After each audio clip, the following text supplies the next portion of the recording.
binabantayan nating potensyal na sama ng panahon ngayong araw ng Miyerkules, May 8, 2024. Mainit o maaliwalas pa rin ang panahon ngayong araw dahil sa pinagsamang epekto ng easterlies at ng El Nino.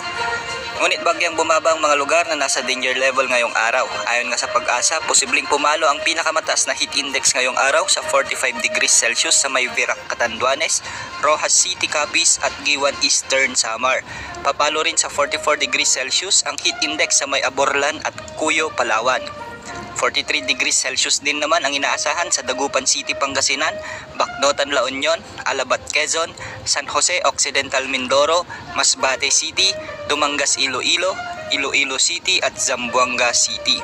Samantalang posible namang pumalo sa 42 degrees Celsius sa may Muñoz, Nueva Ecija, Puerto Princesa City, Palawan, Legazpi City, Albay at Cotabato City.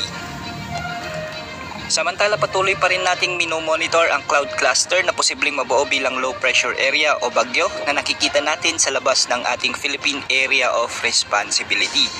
Ayon sa latest update ng Pag-asa ay mababa naman ang posibilidad nitong maging bagyo sa susunod na 3 hanggang 5 araw.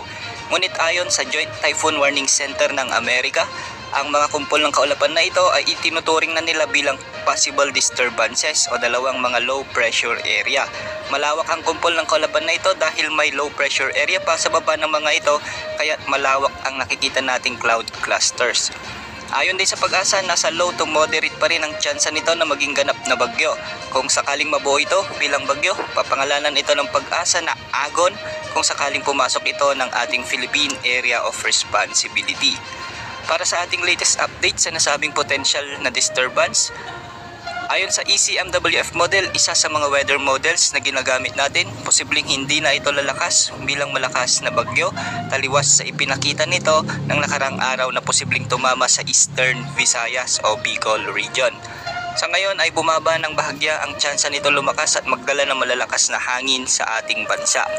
Kung ating titignan ay patuloy lang itong lalapit sa Mindanao bilang low pressure area o di kaya naman ay isang tropical depression. Hindi man ito mabubuong bagyo o kung tropical depression man lang ito, ayon sa ipinapakita ngayon ng ECMWF model, posible pa rin itong magdulot ng malawakang pag-ulan sa katimugang bahagi ng ating bansa, lalo na sa Mindanao sa susunod na linggo.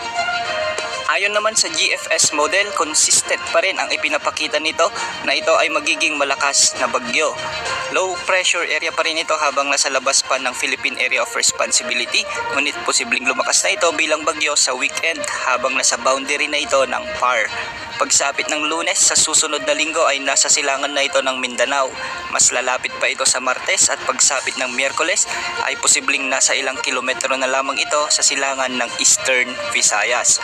Mas lalakas pa ito at pagsapit ng Huwebes ay nasa silangan na rin ito ng Southern Luzon habang papataas naman ang track nito sa mga kasunod pang araw.